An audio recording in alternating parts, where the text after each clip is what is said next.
kita nak pergi pada Kiai pula, berkenaan dengan istighosah ni Kiai. Biasa yang isu tentang istighosah ni kita dengan Wahabi tu adalah dari sudut ekstremisme mereka tu, keganasan mereka tu sampai tahap mensyirikkan. Dan ada kalau ada yang tak berani mensyirikkan pun dia kata mungkin wasilah ila syirk dan sebagainya. Boleh Kiai bentangkan? Bismillahirrahmanirrahim. Alhamdulillahirabbil alamin wa bihi nasta'inu ala umuri dunya waddin. Wassalatu wassalamu ala asyrafil anbiya wal mursalin sayyidina wa maulana Muhammadin wa ala alihi washabihi ajma'in. Rabbi shrah li sadri wa yassir li amri wahlul 'uqdatam min lisani yafqahu qawli. Amin. Baik, tentang istighosah. Kita tahu bahwa istighosah ini isu yang selalunya panas. Ya, panas. Mereka selalunya mengatakan bahwa istighosah ini termasuk perbuatan daripada syirik. Walaupun ulama-ulama mereka ada yang mengatakan memang syirik akbar, ada yang mengatakan wasilah ila syirki, tapi majority dari awam mereka semua hampir menuduh bahwa istighosah ini sebagai perbuatan syirik. Sama seperti kalau dalam akidah ada itsbatul makan kepada Allah, menetapkan makan Allah. Itu ulama mereka memang berbeza-beza, ada yang menetapkan juga ada yang tidak menetapkan. Tapi kalau awam mereka rata-rata hampir semuanya menetapkan. Ketika kisah Isra Mi'raj selalunya dibuat dalil bahwa itu Rasulullah datang ke tempatnya Allah Subhanahu wa taala. Oke, kalau kita bincang istighosah, memang sebenarnya ini ada beberapa macam istighosah. Ada yang memang muttafaq alaih, boleh, masyru' lah kalau dalam pandangan ulama-ulama kita. Ada yang memang masih diperdebatkan. Ada istighosah bermakna istishfa. Sama seperti misalkan Allahumma inni as'aluka wa atawajjahu ilaika binabiyika nabiyur rahmah Muhammad SAW, ya Muhammad inni tawajjahtu bika ila rabbi. Nah, ini termasuk istighosah, cuman berbentuk tawajjuh atau istishfa. Ini diperbolehkan atau jaiz menurut majoriti ulama. Dan Wahabi pun mengatakan ini sebagai perbuatan yang tidak betul. Ini juga sebagai perbuatan yang syirik. Maka hadis tentang ini mereka selalu dilemahkan oleh mereka. Ya. Kemudian yang kedua ada minta didoakan. Ya. Nah, minta didoakan Rasulullah misalkan yang sudah wafat. Ini juga bagian daripada istighosah. Ya, minta didoakan. Seperti kalau dalam hadis Malik Ad-Dar itu kan, ya Rasulullah istasqi li ummatik fa innahum qad halaku. Istasqi kan berarti mintakanlah. Jadi minta kepada Rasulullah untuk tolabus suqya kepada Allah Subhanahu wa taala untuk umatnya. Jadi keadaannya Rasulullah dah wafat. Jadi dia datang ni ke kubur kata wahai Rasulullah tolong doa. Cakap dengan Rasulullah. Jadi minta kepada Rasulullah untuk berdoa. Lah kalau misalkan Rasulullah sudah wafat, ini juga kalau Wahabi ini sudah dikatakan sebagai perbuatan syirik karena orang mati tidak boleh tolong. Oleh orang mati tidak boleh berdoa kan begitu. Sebenarnya ada hujah yang mudah sebenarnya. Kita ini sering bincang tentang Isra Mi'raj. Nah, ya. Rasulullah naik ke langit pertama, kedua, ketiga, keempat, kelima, keenam, dan ketujuh. Itu jumpa para nabi. Mereka masih hidup. Secara alam jasad memang wafat. Ya. Tetapi secara alam ruh mereka hidup. Al-anbiya'u ahya'un fi quburihim yusallun. Bahkan ketika kita bersolawat pun, solawat kita diperlihatkan, disampaikan kepada Rasulullah. Inna sholatakum ma'rudatun alayya. Ya kan begitu. Ya. Kemudian Rasulullah jumpa dengan para nabi, didoakan. Ya. Nah, ini kan hujah yang kuat sebenarnya. Ya, udah wafat kan? Didoakan. Jadi kalau minta kepada Rasulullah untuk mendoakan, ini boleh. Bukan perbuatan syirik. Dan ini diperbolehkan oleh hampir semua ulama. Hampir semua ulama. Saya tahu ada khilafat atau tak, tapi majoriti ulama mengatakan ini perbuatan yang masyru', sesuatu yang masyru' disyariatkan. Tak ada yang mengatakan haram, tidak ada yang mengatakan syirik, apalagi syirik. Haram aja setahu saya tak ada. Nah, ini istighosah yang kedua. Ya. Ada istighosah yang menggunakan lafaz yang ini agak sedikit kontroversi. Sedikit kontroversi itu tentang aghithni atau madad. Madad ya Rasulullah atau aghithni ya Rasulullah. Nah, ini memang kalau kita tengok dalam kitab-kitab ulama kita, ini ditafsil.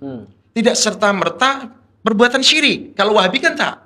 Mereka tidak ada tafsil sama sekali. Semua syirik. Perbuatan aghithni ya Rasulullah, madad ya Rasulullah, ini syirik. Walhal kalau kita kembali kepada kaidah syirik, mestinya kan diperinci. Karena memang mereka itu sebenarnya tidak memiliki kaidah yang sabit lah, yang sabitah. Bagaimana kaidah syirik dan kaidah yang tidak syirik. Semuanya dicakap, semua bentuk permintaan kepada selain Allah, ad-du'a kepada selain Allah itu syirik. Mereka pakai hujah ad-du'a wal ibadah. Ya. Kan memanggil itu ibadah. Tidak begitu. Hadis Nabi yang mengatakan ad-du'a wal ibadah atau ad-du'a mukhul ibadah itu ketika kita minta kepada Allah, khuduk kepada Allah, meyakini Allah sebagai Tuhan, meyakini Allah sebagai zat yang memberikan sesuatu kepada kita. Itulah al-ibadah. Kalau saya panggil orang masa dikira sebagai ibadah? Saya panggil misalkan ustadz, masa dikira sebagai ibadah? Jadi itu memang ada di dalam kitab-kitab mereka dan itu dikira sebagai menyembah kepada selain beribadah kepada selain Allah. Jadi ad-du'a wal ibadah atau ad-du'a mukhul ibadah itu ketika doa kepada Allah, bukan memanggil kepada seseorang terus kemudian itu dikira sebagai ibadah. Itu salah memahami lah, salah memahami. Tapi itulah yang terjadi, yang berlaku di kalangan mereka. Jadi memanggil kepada mayit itu dikira sebagai perbuatan syirik. Walhal kita selalu manggil Rasulullah dalam sholat ya. Assalamu alayna wa ala ibadillah. Assalamu alayka ayyuhan nabiyyu. Itu juga nida kan? Ya. Kan begitu. Lah ini kesalahan daripada mereka. Ya, untuk yang aghithni atau madad ya Rasulullah, ini kata ulama-ulama kita, kalau memang meyakini bahwa mayit itu atau Rasulullah itu boleh membantu kepada kita seperti Allah, atau meyakini mayit itu atau Rasulullah memiliki sifat-sifat seperti sifat Tuhan, rububiyah Tuhan, atau dia minta kepada selain Allah seperti dia minta kepada Allah, itulah perbuatan syirik. Tapi kalau dia meyakini ketika madad ya Rasulullah, aghithni ya Rasulullah, dia meyakini bahwa Allah yang mengabulkan hajat kita. Tetapi dengan berkat ikram Allah kepada Rasulullah yang sudah wafat secara lahiriah itu, Allah akan mengabulkan permintaan kita. Atau supaya mayit itu atau Rasulullah berdoa kepada Allah untuk mengabulkan hajat-hajat kita atau permintaan kita. Itu ditafsir menurut ulama-ulama kita. Memang ada yang mengatakan syirik dengan kaidah-kaidahnya atau dengan syarat-syarat tertentu, ada yang mengatakan tidak syirik dengan ketentuan-ketentuan tertentu. Tapi Wahabi masalah ini madad ya Rasulullah atau aghithni ya Rasulullah dikata mereka syirik atau wasilah ila syirki. Cuman sebenarnya saya itu bertanya-tanya, wasilah ila syirki itu hukumnya apa? Karena kita punya kaidah innalil wasail hukmal maqasid. Ya. Kalau memang itu wasilah ila syirik kan hukumnya sama. Kan maqasidnya syirik, wasilahnya juga syirik. Mungkin ayatnya saja berbunga-bunga. Mungkin lah itu sebenarnya itu bahasa apa namanya? Untuk menutupi saja bahwa mereka ini tidak mudah mengkafir-kafirkan. Sebenarnya seperti itu, tapi secara kenyataan di mana-mana awam mereka semua sudah mengkafirkan istighotsah. Dan yang perlu diketahui, istighotsah itu ada istighotsah maknawi, ada istighotsah hissi. Kepada orang yang masih hidup itu istighotsahnya boleh hissi. Saya minta air, saya minta makan, saya minta istri lah misalkan, jadikan istri, itu hissi atau hissiyah lah, istighotsah hissiyah. Tapi kalau kepada mayit yang sudah wafat itu istighotsahnya adalah istighotsah maknawiyah. Bukan bermakna wahai mayit bagi aku duit, wahai mayit bagi aku kereta, wahai mayit bagi aku istri, wahai mayit, tidak seperti itu. Tetapi istighotsah maknawiyah adalah menjadikan mayit itu hakikatnya sebagai wasilah, berdoa kepada Allah. Ya kan, berdoa kepada Allah atau tawajuh kepada Allah melalui mayit itu. Jadi ulama-ulama kita mengatakan istighotsah kepada mayit itu maknanya bukan istighotsah kita kepada orang yang masih hidup. Kita minta minum itu istighotsah hissiyah. Jadi fisikal yang boleh kita tengok, misalkan bagi saya handphone, bagi saya duit, bagi saya kereta, itu istighotsah hissiyah. Tapi kepada mayit itu bukan istighotsah hissiyah. Makanya ulama mengatakan istighotsah itu masyru'ah. Kita boleh tengok, dan saya tidak pernah melihat ucapan ulama yang mengkafirkan istighotsah. Bahkan yang unik ini, ulama Hambali, Yahya As-Sarsari.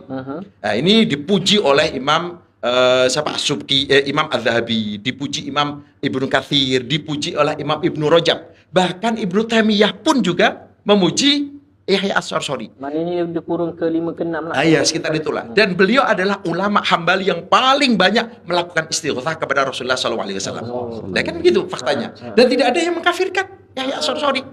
Dan uniknya ini ada satu nukilan daripada Ibnu Taimiyah ketika mau debat dengan Imam Ibnu Athaillah As-Sakandari. Dan itu dicatat dalam kitab-kitab murid-murid Ibnu Taimiyah. Ibnu Katsir mencatat, kemudian Ibnu Abdul Hadi mencatat, Ibnu Rajab pun mencatat, murid Ibnu Qayyim. Kisah tentang ketika Ibnu Taimiyah mau debat dengan Imam Ibnu Athaillah As-Sakandari. Karena waktu itu ada orang yang mengadu kepada Imam Ibnu Athaillah bahwa Ibnu Taimiyah ini mengkafirkan istighosah. Nah, ketika dalam debat ketika dimulakan, itu ditanya apa betul Syekh antum ini mengkafirkan atau mensyirikkan istighosah. Beliau mengatakan dalam kitab-kitab anak murid mereka banyak, yang aku syirikan adalah istighosah bermakna ibadah. Bermakna ibadah. Adapun istisfa berharap syafa'ah atau tawassul itu tidak apa-apa. Itu ketika perdebatan Ibnu Athaillah dengan Ibnu Taimiyah. Kemudian setelah itu, lah kalau seperti ini tidak ada masalah. Hanya ada ulama mengatakan ini qalul adab gitu aja, tapi kan tidak, artinya Ibnu Taimiyah itu tidak mengkafirkan pelaku istighosah. Kemudian debat itu kan tidak jadi diteruskan kan? Saya pernah menulis tentang apa di dalam Facebook saya itu tentang perdebatan Ibnu Taimiyah dengan Ibnu Athaillah. Itu ada Ustadz Wahabi yang cakap ini dusta. Terus saya nukilkan itu perkataan Ibnu Katsir, saya nukilkan perkataan Ibnu Abdul Hadi, saya nukilkan Ibnu Rajab. Diam aja. Dia tak jawab apa. Jadi istighosah yang dikafirkan Ibnu Taimiyah adalah istighosah bermakna ibadah. Kalau memang seperti itu, dalam satu sisi kita sepakat. Yang kafir adalah istighosah bermakna ibadah kepada mayit. Yakni mengira mayit ini memiliki sifat-sifat seperti Tuhan. Atau kita minta kepada mayit seperti kita minta kepada Allah.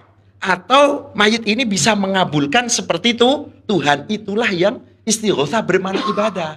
Adapun istighosah yang tidak bermakna ibadah, Ibnu Taimiyah tidak mengkafirkan. Dan ini ada perbedaan antara Ibnu Taimiyah dengan kelompok Salafi Wahabi. Ini yang tidak dipahami oleh ramai pengikut beliau lah. Jadi makanya ulama-ulama Hambali itu mengatakan demikian. Ibnu Taimiyah ini masih banyak kalam-kalam yang baik dalam kaitan dengan akidah Ahlussunnah wal Jamaah, tapi Wahabi ini lain. Wahabi ini lain. Ini yang mengatakan adalah ulama Hambali sendiri. Itu boleh tengok dalam muqaddimah kitab As-Sadah Al-Hanabilah wa ikhtilafuhum ma'as salafiyah al-mu'asirah. Itu dalam muqaddimah itu, dalam kalimat takrir itu dikatakan seperti itu. Dan ulama Hambali juga mengatakan wajib hukumnya menyampaikan perbezaan antara akidah Hanabilah dengan akidah Wahabi. Karena selama ini kan ramai yang meyakini bahwa Wahabi dengan Hambali ini kan sama kan gitu. Jadi kurang lebihnya seperti itulah. Jadi memang walhasil Wahabi ini memang betul-betul mensyirikan istighosah. Tapi Ibnu Taimiyah sendiri kalau istighosah bermakna ibadah baru syirik. Kalau tidak bermakna ibadah beliau tidak mensyirikan. Dan dalam hal ini beliau ada persamaan dengan ulama Ahlussunnah wal Jamaah. Ya, dalam gitulah.